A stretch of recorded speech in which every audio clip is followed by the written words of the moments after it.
नमस्कार शेतकरी मित्रांनो, बघू शकता आज आपल्या चर्मन डेअरी फार्मवरती खरेदी झाली आणि परतूरचे शेतकरी आपल्या नाव सांग. गाव बिव सगळं सांगा.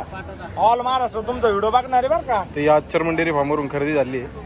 तर चर्मन साहेब शेतकरी कुठून आले होते?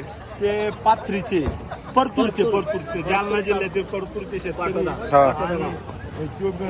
10वी झालेला मुलगा आज तो नोकरीच्या मागे न लागता तो स्वतःचा एक दूध व्यवसाय करायचा म्हणून त्यांनी आज तुम्हाला म्हणला चेअरमन आपलं चेअरमन तुमच्या माध्यमातून त्यांनी चेअरमन डेअरी फार्मचं नाव ऐकलेलं आहे आणि तो माझ्याकडे आला.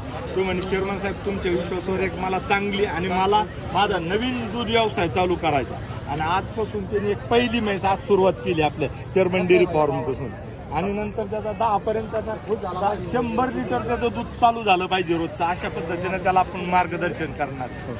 मित्रांनो बघू शकता एक युवा उद्योजक इथं आपल्या गोडेगाव म्हैस बाजारात चर्मन डेअरी फार्मवर आले होते, त्यांचे वडील आणि त्यांचे. तर आपण त्यांना विचारू सौदा कुठं झाला. तर नमस्कार दादा, कसं काय वाटला बाजार? चांगला आहे बाजार. भाऊ कसं काय वाटला बाजार वगैरे?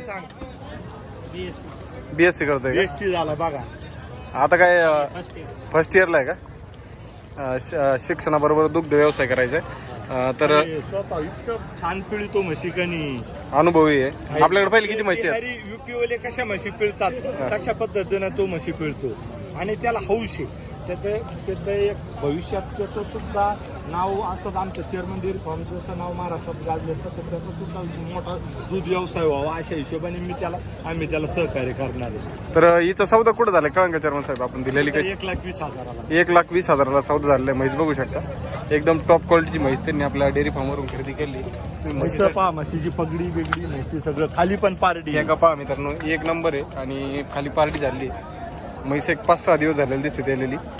तर अशा प्रकारे जर तुम्हाला म्हशी खरेदी करायच्या असतील तर तुम्ही गोडेगाव म्हैस बाजारात येऊन खरेदी करा.